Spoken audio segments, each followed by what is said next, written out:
कहानी की शुरुआत में मैं और मेरी पत्नी जूलिया अपनी कार से घर लौट रहे थे। रास्ते में जूलिया बच्चों की बात छेड़ देती है क्योंकि मैंने अब तक इस बारे में सोचा नहीं था और उसे आगे की जिंदगी की प्लानिंग के लिए जवाब चाहिए था। इसी बात पर हमारे बीच बहस होने लगती है और हमारा ध्यान सड़क से हट जाता है। तभी सामने से अचानक एक गाड़ी आ जाती है और उसे बचाने के लिए जूलिया तेजी से कार मोड़ देती है। बदकिस्मती से हमारी कार सड़क के बीचों बीच आ जाती है और उसी पल एक ट्रक जोरदार टक्कर मार देता है जिससे हमारी कार पलटते हुए दूर जा गिरती है। 1 साल बाद मैं अपनी बिल्ली के साथ अकेला रह रहा होता हूँ। टीवी पर खबरें चल रही होती हैं कि दुनिया में एक अजीब सा वायरस फैल रहा है और देश सीमाएं बंद करने के बारे में सोच रहा है। हालात लगातार खराब होते जा रहे होते हैं और लोग बचने की कोशिश में हिंसक हो रहे होते हैं। मैं अपने दुख में इतना डूबा होता हूँ कि इन खबरों पर ठीक से ध्यान ही नहीं देता और आखिरकार टीवी को म्यूट कर देता हूँ। इसी वजह से मैं वह फुटेज नहीं देख पाता जिसमें अस्पताल के अंदर एक मरीज धीरे धीरे ज़ॉम्बी में बदल रहा होता है। इसके बाद मैं अपनी कार लेकर शहर की तरफ निकलता हूँ और रास्ते में एक एम्बुलेंस को तेजी से जाते देखता हूँ। मैं बंदरगाह पहुंचता हूं जहां 2 महिलाएं मुझसे मेरी नाव खरीदना चाहती हैं जिसे मैंने जूलिया की मौत के बाद कभी इस्तेमाल नहीं किया था। जब मैं नाव के कागज ढूंढता हूं तो मुझे जूलिया का ब्रेसलेट मिल जाता है और उसी पल मेरा दिमाग जूलिया की पुरानी यादों से भर जाता है। घर लौटते वक्त मेरी बहन का फोन आता है लेकिन मैं उसे नजरअंदाज कर देता हूँ। रास्ते में मैं राशन लेने के लिए सुपरमार्केट रुकता हूँ और देखता हूँ कि लोग जरूरत से कहीं ज्यादा खाना खरीद रहे हैं जिससे शेल्फ लगभग खाली हो चुके हैं। ये सब देखकर मुझे पहली बार डर सा महसूस होता है। घर पहुंचकर मैं जूलिया का ब्रेसलेट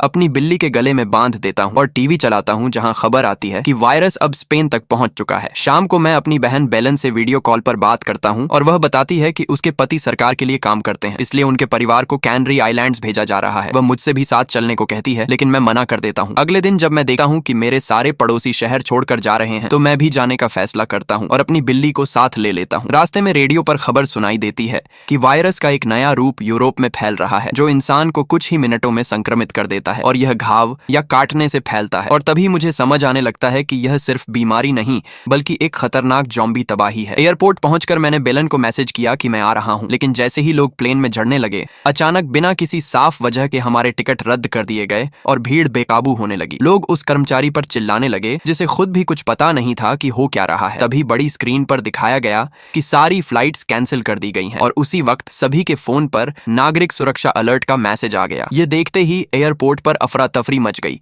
और कुछ लोग जबरदस्ती प्लेन में घुसने की कोशिश करने लगे। उसी वक्त बेलन का फोन आया और उसने मुझे कहा कि तुरंत घर जाकर छिप जाओ और अगली सूचना मिलने तक बाहर मत निकलना। तभी अचानक एक आदमी ने सिक्योरिटी गार्ड से बंदूक छीन ली और गोली चलाने की धमकी देने लगा जिससे पूरी भीड़ एयरपोर्ट से बाहर भागने लगी। हर कोई अपने घर पहुंचने की कोशिश कर रहा था, इसलिए मैं ट्रैफिक में बुरी तरह फंस गया और रेडियो पर बताया जा रहा था कि यही हाल सारी सड़कों और पुलों का है। हमारे ऊपर से सेना के हेलीकॉप्टर उड़ रहे थे, लोग अपनी गाड़ियां छोड़कर आपस में झगड़ रहे थे और खबरों में बताया जा रहा था कि हालात काबू से बाहर हो चुके हैं, दंगे फैल चुके हैं और कई सैनिक भी घायल हो चुके हैं। आखिरकार मैं इंतजार करते करते थक गया और अपनी बिल्ली को लेके पैदल चलने का फैसला किया। रात होते होते मैं अपने पड़ोस तक पहुंच गया जहां मैंने देखा कि सैनिकों का एक दल एक इमारत को घेरे खड़ा है और एक घर पर खास सुरंग लगाई गई है। उस घर के अंदर से अजीब अजीब आवाजें आ रही थी और तभी मैं यह देखकर सन्न रह गया कि 2 सैनिक उसी सुरंग के रास्ते एक ज़ॉम्बी को बाहर निकाल रहे हैं, जबकि बाहर उसकी पत्नी अपने बीमार पति के लिए रो रही थी। इसके बाद मैं घर लौटा और थक कर सो गया। उस रात मुझे बार बार एक्सीडेंट और जूलिया की मौत के डरावने सपने आते रहे। अगली सुबह बेलन ने मुझे वीडियो कॉल किया और बताया कि सरकार लोगों को सुरक्षित जगहों पर ले जाने के लिए सेफ जोन बना रही है, लेकिन सेना के अंदर बहस चल रही थी क्योंकि जितने ज्यादा लोगों को सेफ जोन में लाया जाएगा उतना ही वायरस फैलने का खतरा बढ़ जाएगा और दूसरे देशों में भी यही समस्या सामने आई थी। बेलन ने मुझे साफ कहा कि चाहे कुछ भी हो जाए घर से बाहर मत निकलना। कुछ ही समय में सभी बड़े शहरों को क्वारंटाइन घोषित कर दिया गया और किसी को भी शहर के अंदर जाने की इजाजत नहीं दी गई, जिससे सड़कों पर हालात और बिगड़ गए। वायरस अब पूरी तरह काबू से बाहर हो चुका था और लोग अपने ही पड़ोस में ज़ॉम्बीज को इंसानों को खाते हुए देख रहे थे और उसी डरावनी सच्चाई को सोशल मीडिया पर रिकॉर्ड कर रहे थे। कुछ लोग वीडियो बनाकर यह सिखा रहे थे कि खुद को कैसे बचाया जाए और कवच कैसे तैयार किया जाए। उसी दोपहर सरकार ने आपातकाल की घोषणा कर दी और नए नियम लागू हो गए जिनके मुताबिक दोपहर 2 बजे के बाद सभी कामकाज बंद कर दिए गए और जरूरत पड़ने पर आम लोगों को भी सेना में शामिल किया जाने लगा। अगली बार जब मैं सुपरमार्केट गया तो वहां लगभग कोई खाना बचा ही नहीं था। लोग एक दूसरे के हाथों से सामान छीन रहे थे और हालात पूरी तरह बेकाबू हो चुके थे। जो भी मुझे मिल पाया मैंने जल्दी जल्दी उठा लिया और बाहर निकलते वक्त आसमान में लड़ाकू विमानों को उड़ते हुए देखा, जिससे मेरा डर और ज्यादा बढ़ गया। इसके बाद मैं और सामान लेने के लिए एक गैस स्टेशन पर रुका। तभी एक घायल पुलिस वाला वहां पहुंचा और मुझसे टकराने के बाद खुद को स्टोर के अंदर बंद कर लिया। उसने दरवाजे अपनी हथकड़ी से लॉक कर दिए और कुछ ही देर में आसपास और लोग जमा हो गए जो जान बचाकर भाग रहे थे और मदद के लिए चिल्ला रहे थे। अचानक हालात और बिगड़ गए जब एक ज़ॉम्बी दूसरे पुलिस अफसर पर कूद पड़ा और उसका चेहरा नोचने लगा। यह देखकर मैं सन्न रह गया और खुद को बचाने के लिए एक पोछा उठाकर तैयार हो गया। जैसे ही वह ज़ॉम्बी मुझे काटने ही वाला था तभी नीचे गिरे हुए पुलिस अफसर ने आखिरी ताकत जुटाकर उसे गोली मार दी। ज़ॉम्बी मरते ही उसका खून उछलकर मेरे चेहरे पर आ गिरा और मैं डर से कांप उठा। स्टोर के अंदर बंद पहला पुलिस वाला अब कांच पर जोर जोर से मार रहा था क्योंकि वह भी ज़ॉम्बी बन चुका था। मैं उस घायल अफसर के पास जाना चाहता था लेकिन उसने मुझे दूर रखने के लिए फर्श पर गोली चला दी। मैं समझ गया कि यहाँ रुकना मौत को गले लगाने जैसा है, इसलिए अपना सामान उठाकर वहां से निकल गया। पीछे से मैंने गोली चलने की आवाज सुनी और मुझे समझ आ गया कि उस पुलिस अफसर ने खुद को गोली मार ली ताकि ज़ॉम्बी ना बन सके। घर जाकर मैंने देखा कि राष्ट्रपति आखिरकार टीवी पर आए और लॉकडाउन को और सख्त करने की घोषणा की। उन्होंने साफ कहा कि जो लोग सेना और उनकी निकासी योजनाओं में सहयोग नहीं करेंगे उन्हें अपराधी माना जाएगा। इंटरनेट पर वीडियो देखकर मैंने अपने औजारों की मदद से घर की बाहरी दीवारों को मजबूत किया और एक सुरक्षा कैमरा भी लगा लिया। शाम होते ही सेना मेरे पड़ोस को खाली कराने आ गई, लेकिन उसी वक्त बेलिन का मैसेज आया कि घर पर ही रहना, मैं तुम्हें बचा लूंगी। इसलिए मैंने सारी लाइटें बंद कर दी और अपनी बिल्ली के साथ छिप गया। बाहर से सैनिक मेरे दरवाजे पर जोर जोर से पीट रहे थे, लेकिन शुक्र था कि उन्होंने दरवाजा नहीं तोड़ा और ना ही मुझे खिड़की से देख पाए, इसलिए थोड़ी देर बाद वे चले गए। मैं 2 हफ्तों तक अपने घर में बंद रहा और मेरा खाना धीरे धीरे खत्म होने लगा। मोबाइल का इंटरनेट भी बंद हो चुका था, इसलिए मैं अपनी बहन को कॉल नहीं कर पा रहा था। बहुत सोचने के बाद मैंने आत्मरक्षा के लिए कुछ औजार उठाए, अपने शरीर पर कपड़ों की कई परतें पहनी और आखिरकार अपना घर छोड़ने का फैसला किया। खाने की तलाश में मैंने कई घरों के ताले तोड़े, लेकिन बदकिस्मती से कहीं कुछ नहीं मिला। घंटों भटकने के बाद मैं एक ऐसे घर में पहुंचा जहां मुझे गैब्रिएला नाम की एक बूढ़ी औरत मिली। वह व्हील चेयर पर थी और घर से निकल नहीं पाई थी। उसके पास भी खाने के लिए कुछ नहीं था, लेकिन उसने मुझे बताया कि किन घरों में सामान मिल सकता है, क्योंकि लॉकडाउन से पहले उसने कुछ पड़ोसियों को जरूरत से ज्यादा सामान खरीदते हुए देखा था। मैं उसकी बनाई हुई लिस्ट के हर घर में गया और आखिरकार मुझे खाने पीने का सामान और दूसरी काम की चीजें मिलने लगी। उन्हीं में एक बाइक भी थी। बाइक मिलने के बाद मेरी हिम्मत और बढ़ गई और मैं और दूर तक जाने लगा। धीरे धीरे मैंने काफी सारा खाना इकट्ठा कर लिया, जिसे मैंने गैब्रिएला के साथ बांटा। मैंने उसे एक वॉकी टॉकी भी दी ताकि जब मैं बाहर रहूं तो हम आपस में बात कर सकें। अब सिर्फ एक ही घर बचा था, वही घर जहां सैनिकों को ज़ॉम्बी मिला था। उस घर में मुझे खाना तो नहीं मिला, लेकिन एक टैंक मिला जिसके अंदर मरी हुई मछलियां पड़ी थीं। अचानक मुझे लगा कि मेरे पीछे कोई खड़ा है और मैंने उसे ज़ॉम्बी समझकर तुरंत गोली चला दी। लेकिन वह कोई ज़ॉम्बी नहीं बल्कि एक आम इंसान था जो मुझे खतरनाक समझकर डर के मारे भाग गया। उसके जाने के बाद मैंने आखिरी बार एक अलमारी चेक की और आखिरकार मुझे वहां और खाना मिल गया। दिन बीतते चले गए और मैं और गैब्रिएला अक्सर साथ बैठकर खाना खाने लगे। एक रात मैंने ज्यादा शराब पी ली और उसी हालत में गैब्रिएला को मैसेज भेजा कि मुझे इस बात का बहुत पछतावा है कि मैंने अपने परिवार के साथ ज्यादा वक्त नहीं बिताया। इसके बाद नींद में मुझे एक्सीडेंट का सपना आया जहां सब कुछ फिर से सामने आ गया और मुझे याद आया कि कैसे हमें हेलीकॉप्टर से अस्पताल ले जाया गया था। अचानक वॉकी टॉकी पर गैब्रिएला की आवाज सुनकर मेरी नींद खुल गई। वह मुझसे रेडियो चालू करने को कह रही थी। जैसे ही मैंने रेडियो ऑन किया, एक आवाज सुनाई दी जो कह रही थी कि बचे हुए लोगों को कैनरी भेजा जा रहा है और उन्होंने एक जगह का नाम बताया जहां पहुंचकर इस बचाव दल को मिला जा सकता है। गैब्रिएला को इस पर भरोसा नहीं था, लेकिन मैंने उसे समझाया कि हमारा खाना खत्म होने वाला है। वह समूह अरोसा मुहाने पर था और मैंने कहा कि हम मेरी नाव से वहां पहुंच सकते हैं। गैब्रिएला ने मना कर दिया और कहा कि वह नहीं जा सकती क्योंकि वह मेरे लिए बोझ बन जाएगी, लेकिन मैंने उसकी बात नहीं मानी और उससे वादा किया कि मैं उसकी पूरी देखभाल करूंगा। अगली सुबह जब मैंने गैब्रिएला को कॉल किया और कोई जवाब नहीं मिला तो मुझे बेचैनी होने लगी। मैं भागकर उसके घर पहुंचा और वहां का नजारा देखकर मेरे पैरों तले जमीन खिसक गई। गैब्रिएला ने खुदकुशी कर ली थी। उसने एक नोट छोड़ा था जिसमें उसने पिछले कुछ दिनों के लिए मुझे धन्यवाद कहा था और लिखा था कि अब मुझे अपनी जान बचानी चाहिए। भारी मन और टूटे दिल के साथ मैं वहां से वापस लौटने लगा। रास्ते में अचानक एक ज़ॉम्बी ने मुझ पर हमला कर दिया जिससे मेरा हथियार हाथ से गिर गया। कुछ देर तक हम दोनों के बीच संघर्ष चलता रहा और मैंने उसे लात मारकर दूर किया और एक कार के ऊपर चढ़ने की कोशिश की, लेकिन ज़ॉम्बी ने मेरा पैर पकड़ लिया और मुझे नीचे खींचकर गिरा दिया। इसी हाथापाई में उसने मेरे हाथ को काट लिया, लेकिन मैंने बहुत सारे कपड़े पहने हुए थे जिससे उसके दांत मेरी त्वचा तक नहीं पहुंच पाए। मैंने कार के दरवाजे से ज़ॉम्बी पर वार करना शुरू कर दिया जिससे उसका सिर टूटे हुए कांच में फंस गया। इसके बाद मैं तेजी से अपना हथियार उठाने के लिए भागा और जैसे ही ज़ॉम्बी फिर से काटने आया तो मैंने उसको तीर मारकर मार दिया। जब सब शांत हो गया तो मैंने उसके पर्स से उसकी पहचान वाली आईडी निकाली और उसकी छाती पर रख दी ताकि अगर कभी अधिकारी उसे ढूंढे तो उसकी पहचान हो सके। घर पहुंचकर मैंने अपने हथियार को साफ करने के लिए पानी उबाला और बेलन को एक और मैसेज भेजा कि मैं अब और इंतजार नहीं कर सकता। लेकिन अब भी कोई नेटवर्क नहीं था। इसके बाद मैं अपनी बिल्ली को लेकर बाइक पर निकला और खाली सड़कों पर तेज रफ्तार से आगे बढ़ने लगा। कुछ दूर जाने के बाद मुझे एक बैरियर मिला,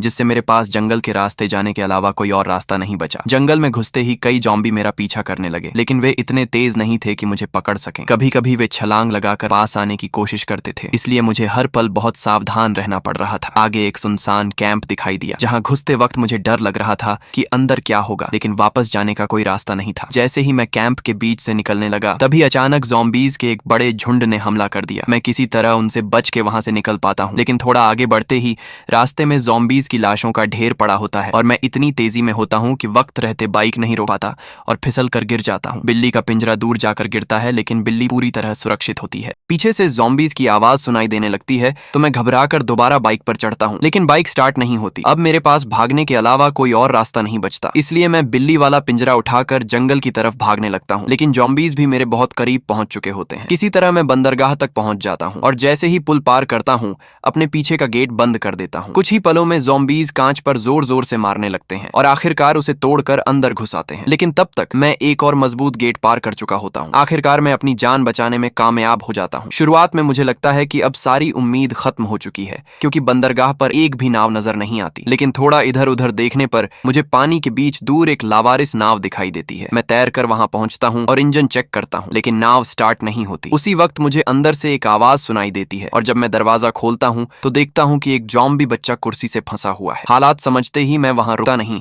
और अपनी बिल्ली के साथ एक छोटी लकड़ी की नाव पर सवार होकर उस जगह से निकल जाता हूं। मैं रेडियो मैसेज में बताई गई जगह से संपर्क करने की कोशिश करता हूं, लेकिन सिग्नल नहीं मिलता। फिर भी मैं अपनी बहन बेलन के लिए मैसेज रिकॉर्ड करता रहता हूं। उसी रात सफर के बीच अचानक मेरी नाव रुक जाती है और जब मैं इंजन चेक करता हूं तो पता चलता है कि उसमें एक लाश फंसी हुई है। उसी पल मुझे पास से एक तेज रोशनी आती दिखाई देती है और मैं पूरी ताकत से मदद के लिए चिल्लाते हुए हाथ हिलाने लगता हूं। वह रोशनी यूक्रेनी लोगों की एक नाव की होती है जो मुझे अपने साथ ले जाने के लिए तैयार हो जाते हैं। मुझे और मेरी बिल्ली को एक बड़े जहाज पर ले जाया जाता है, जहां मुझे खाना दिया जाता है। वहां सिर्फ एक आदमी ऐसा होता है जो स्पेनिश बोल सकता है और उसका नाम विक्टर होता है। वह मुझे बताता है कि कैनरी को पूरी तरह बंद कर दिया गया है और पुलिस ने वहां से निकाले गए बचे हुए लोगों को उतरने नहीं दिया था। इसी वजह से वहां जमीन पर इतने ज्यादा ज़ॉम्बी फैल गए। मैं उन्हें कहता हूं कि मैं सामान ढूंढने में मदद करूंगा तो मुझे रहने के लिए एक कमरा दे दिया जाता है। आधी रात को मुझे कुछ अजीब सी आवाजें सुनाई देती हैं और जब मैं खिड़की से बाहर झांकता हूं तो देखता हूं कि एक नाव पर कुछ लोग मदद मांग रहे हैं। अगली सुबह मैं उन लोगों के बारे में पूछता हूं, लेकिन विक्टर झूठ बोलता है और कसम खाकर कहता है कि कल रात कोई भी नाव नहीं आई थी। इसके बाद मुझे कप्तान के ऑफिस में बुलाया जाता है ताकि मैं नक्शे पर अस्पताल और कारखानों जैसी जरूरी इमारतों को पहचानने में उनकी मदद कर सकूं। बाद में मुझे पता चलता है कि जिस नाव को मैंने पिछली रात देखा था वह इसी जहाज पर मौजूद है और जहाज के लोगों के पास उन बचे हुए लोगों का सारा सामान भी है। मैं विक्टर से इस बारे में सवाल करता हूं, लेकिन वह साफ जवाब देने से मना कर देता है। जब मुझे पता चलता है कि विक्टर एक पायलट है तो मैं उसे बताता हूं कि मुझे हेलीकॉप्टर की लोकेशन मालूम है, लेकिन विक्टर कहता है सिर नीचे रख और ज्यादा सवाल मत पूछ, जिससे मुझे अंदाजा हो जाता है कि यहाँ कुछ तो गलत चल रहा है। शाम होते ही मैं चुपचाप जहाज अच्छे से देखता हूँ और मुझे पता चलता है कि यहाँ कई नावें जमा की गई हैं जो अलग अलग जगह से बचे हुए लोगों से छीनी गई थी। मैं अपना सामान समेटता हूँ और अपनी बिल्ली को बैग में छिपाकर जहाज के अंदर घूमने लगता हूँ। नीचे एक कमरे में मुझे दो लोग बंधे हुए मिलते हैं और मैं जल्दी से पहले आदमी को खोल देता हूँ, लेकिन जैसे ही वह खड़ा होता है एक गार्ड उसे गोली मार देता है। उसी वक्त विक्टर वहां पहुंचता है और गार्ड से हथियार छीनने की कोशिश करता है। लड़ते लड़ते विक्टर रस्सी से गार्ड का गला दबाकर उसे मार देता है। अब विक्टर को भी समझ आ जाता है कि यहाँ रुकना मौत को गले लगाने जैसा है और वह हेलीकॉप्टर ढूंढने के लिए मेरे साथ भागने को तैयार हो जाता है। मैं विक्टर और दूसरा बचा हुआ आदमी छिपते छिपाते एक नाव तक पहुंचते हैं, लेकिन जैसे ही हम निकलने लगते हैं दो गार्ड फायरिंग कर देते हैं और वह दूसरा आदमी वहीं मारा जाता है। नाव आगे बढ़ते ही विक्टर भी फायर करता है, लेकिन उसके कंधे में गोली लग जाती है। मैं पूरी ताकत से नाव भगाने लगता हूं ताकि विक्टर की जान बचा सकूं। कुछ ही देर बाद हम किनारे पर पहुंच जाते हैं और मैं विक्टर को सहारा देकर आगे चलने लगता हूं। आसपास बहुत सारी गाड़ियां खड़ी होती हैं, लेकिन लगभग सभी लॉक होती हैं। तभी मेरी नजर एक ऐसी कार पर पड़ती है जो लॉक नहीं होती। जब मैं अंदर झांकता हूं तो देखता हूं कि उसके अंदर एक ज़ॉम्बी बैठा है। मैं बिना समय गवाए उसे मार देता हूं। इसके बाद मैं विक्टर और अपनी बिल्ली के साथ उसी कार से उस अस्पताल की तरफ निकल पड़ता हूं जहां जूलिया की मौत हुई थी, क्योंकि मुझे याद था कि वहां पहले हेलीकॉप्टर हुआ करता था। रास्ते में विक्टर मुझे बताता है कि जहाज का कप्तान इंसान नहीं हैवान था जो एक द्वीप पर अपना अड्डा बना रहा था और वहां सिर्फ उन्हीं लोगों को रहने देता था जो उसकी बात मानते थे। जब हम आखिरकार अस्पताल पहुंचते हैं तो मैं यह देखकर अंदर से टूट जाता हूं कि छत पर हेलीकॉप्टर मौजूद ही नहीं है। उसी वक्त अचानक एक ज़ॉम्बी गाड़ी के ऊपर कूद जाता है और उसे गिराने के लिए मैं पागलों की तरह गाड़ी घुमाने लगता हूं। जैसे ही मौका मिलता है मैं विक्टर की बंदूक उठाकर उस ज़ॉम्बी को मार देता हूँ, लेकिन गोली की आवाज सुनते ही आसपास के और ज़ॉम्बी भी खींचे चले आते हैं। मैं लगातार गोलियां चलाकर उन सभी ज़ॉम्बी को भी मार देता हूँ। इसके बाद मैं विक्टर और बिल्ली के साथ अस्पताल के अंदर घुसता हूँ और ऐसा औजार ढूंढने लगता हूँ जिससे विक्टर के कंधे में फंसी गोली निकाली जा सके। तभी पहली मंजिल से कुछ अजीब आवाजें सुनाई देती हैं और मैं बेहद सावधानी से ऊपर की तरफ बढ़ता हूँ। वहां एक ज़ॉम्बी को चलते हुए देखकर मैं तुरंत छिप जाता हूँ। फिर वेंट से किसी के बोलने जैसी आवाज आती है तो मैं उनसे बात करने की कोशिश करता हूँ, लेकिन उसी वक्त एक और ज़ॉम्बी मुझे देख लेता है और मुझ पर हमला कर देता है। मैं बिना वक्त गंवाए उसके सिर में तीर मारकर उसे गिरा देता हूँ, लेकिन तभी शोर की वजह से कई और ज़ॉम्बी मेरे पीछे पड़ जाते हैं। ज़ॉम्बी को रोकने के लिए मैं भागते हुए एक कमरे में घुस जाता हूँ और दरवाजा बंद करके उसमें एक सरिया फंसा देता हूँ। तभी मुझे झटका लगता है क्योंकि वहां से बाहर निकलने का कोई रास्ता नजर ही नहीं आता। उसी पल लूसिया नाम की एक नर्स एक इमरजेंसी दरवाजा खोल देती है और मेरे अंदर जाते ही दरवाजा बंद कर देती है, जिससे मैं ज़ॉम्बीज से बच जाता हूँ। हम दोनों सीधे उस कमरे में पहुंचते हैं जहां मेरी बिल्ली और विक्टर होते हैं। तभी सिस्टर सेसिलिया 3 बच्चों के साथ वहां आ जाती है। सेसिलिया घबराकर पूछती है कि इसके साथ क्या हुआ है। तभी मैं समझाता हूँ कि विक्टर को किसी ज़ॉम्बी ने नहीं काटा है बल्कि उसे गोली लगी है। ये सुनते ही सेसिलिया और लसिया मिलकर तुरंत उसके घाव का इलाज शुरू करती हैं और किसी तरह विक्टर की हालत संभाल लेती हैं। जब मैं हेलीकॉप्टर की बात करता हूं तो लुसिया बताती है कि वह अस्पताल के पीछे क्वारंटाइन वाले हिस्से में खड़ा है जो ज़ॉम्बी से भरा पड़ा है। उसी रात वे लोग अपना थोड़ा सा खाना मेरे साथ बांटते हैं और मैं लगातार जूलिया के बारे में सोचता रहता हूं। मैं उस कमरे में जाता हूं जहां उसकी मौत हुई थी और उसके आखिरी पलों को याद करता हूं। फिर अपनी बिल्ली के गले से ब्रेसलेट निकालकर जूलिया के बिस्तर पर रख देता हूं। अगली सुबह मैं छत पर जाकर ज़ॉम्बीज को देखने लगता हूं। तभी अचानक मेरे फोन में सिग्नल आ जाता है और पिछले कई हफ्तों में बेलन के भेजे सारे मैसेज एक साथ आ जाते हैं। मैं जवाब रिकॉर्ड करने ही वाला होता हूं कि बाहर से गोलीबारी की आवाज सुनाई देती है। बाहर देखकर पता चलता है कि जहाज के लोग अस्पताल में घुसने के लिए ज़ॉम्बीज को मार रहे हैं। खतरा समझते ही मैं दौड़कर नीचे जाता हूं और सबको चेतावनी देता हूं, जिसके बाद हम फैसला करते हैं कि हेलीकॉप्टर तक पहुंचने के लिए अस्पताल के बेसमेंट का रास्ता इस्तेमाल किया जाएगा। बेसमेंट लाशों और धुएं से भरा होता है, इसलिए हम सभी अपना मुंह और नाक ढकर धीरे धीरे आगे बढ़ते हैं। तभी हमें पता चलता है कि एक दरवाजा जाम हो चुका है और लुसिया मजबूरी में कुल्हाड़ी से उसे तोड़ देती है। जैसे ही दरवाजा खुलता है एक ज़ॉम्बी दौड़ता हुआ बाहर आता है और सीधे सेसिलिया पर हमला करके उसे काट लेता है। मैं तुरंत ज़ॉम्बी को खींचकर अलग करता हूँ और उसी पल लुसिया कुल्हाड़ी से उसे खत्म कर देती है। सेसिलिया समझ जाती है कि वह अब संक्रमित हो चुकी है, इसलिए वह हमें अपने बिना आगे जाने को कहती है और खुद वहीं रुकने का फैसला कर लेती है। आगे बढ़ते हुए हम सब एक रूम में पहुंचते हैं जहां फर्नीचर के पीछे कई सारे ज़ॉम्बीज होते हैं। लुसिया बिना आवाज किए दरवाजा खोलने में कामयाब हो जाती है, लेकिन तभी एक छोटी बच्ची बोल पड़ती है जब वह देखती है कि उसकी माँ उन्हीं ज़ॉम्बीज में से एक बन चुकी है। किस्मत से उस आवाज पर किसी का ध्यान नहीं जाता और हम दरवाजे की तरफ बढ़ने लगते हैं। तभी अचानक एक ज़ॉम्बी अलमारियों को गिरा देता है, जिससे जोर का शोर हो जाता है और बाकी ज़ॉम्बीज भी हमला कर देते हैं। हालात बिगड़ते देख मैं उस बच्ची के साथ एक अलमारी के अंदर छिप जाता हूँ, जबकि बाकी लोग दरवाजे के पीछे चले जाते हैं। ज़ॉम्बीज अलमारी को पीटना शुरू कर देते हैं और एक पल के लिए मुझे लगता है कि अब मेरा अंत आ गया है। तभी अचानक जहाज के लोग वहां पहुंच जाते हैं और कुछ ही मिनटों में सारे ज़ॉम्बीज को गोली मार देते हैं। थोड़ी बहस के बाद वे बिना किसी को देखे वहां से चले जाते हैं। अब आखिरकार हमारा समूह आखिरी दरवाजे तक पहुंच जाता है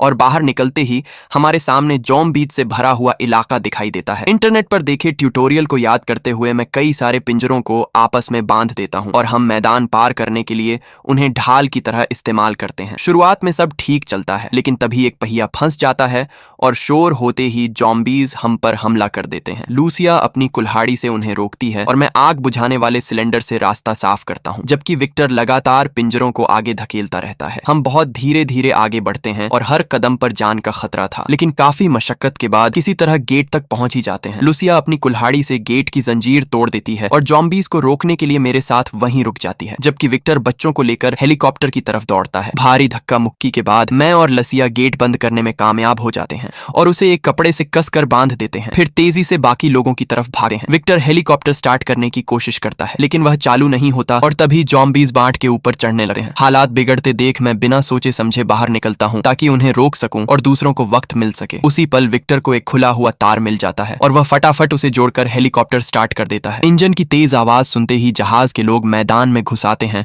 और ज़ॉम्बीज पर फायरिंग शुरू कर देते हैं। वे गेट पर बंधा कपड़ा काटकर अंदर आ जाते हैं और हमें धमकाते हैं कि अगर हमने हेलीकॉप्टर नहीं दिया तो वे हम सबको गोली मार देंगे। विक्टर इशारे से मुझे समझाता है और मैं बिना देर किए दूसरे गेट की जंजीर तोड़ देता हूँ। इतने में ज़ॉम्बीज का एक नया झुंड मैदान में घुस आता है और सीधे जहाज के लोगों पर टूट पड्डे अचता है। हालात पल भर में पलट जाते हैं। कुछ ज़ॉम्बी हेलीकॉप्टर की तरफ बढ़ाते हैं तो विक्टर हेलीकॉप्टर को थोड़ा ऊपर उठा देता है ताकि वे नीचे गिर जाएं। मैं कुल्हाड़ी से जॉम्बी से लड़ते हुए भीड़ के बीच से अपना रास्ता बनाता हूँ। हेलीकॉप्टर उड़ान भरने ही वाला होता है, तभी लूसिया नीचे एक सीढ़ी फेंकती है और मैं पूरी ताकत लगाकर तुरंत उस पर चढ़ जाता हूँ। कुछ घंटों बाद हेलीकॉप्टर कैनरी के पास पहुंचता है और उसी वक्त बेलन का फोन आता है जो मुझे वहां ना आने की चेतावनी देती है। तभी 2 फाइटर जेट हमारे पास से गुजरते हैं और साफ हो जाता है कि वे द्वीप भी अब संक्रमित हो चुका है। इसी के साथ यह कहानी यहीं खत्म होती है।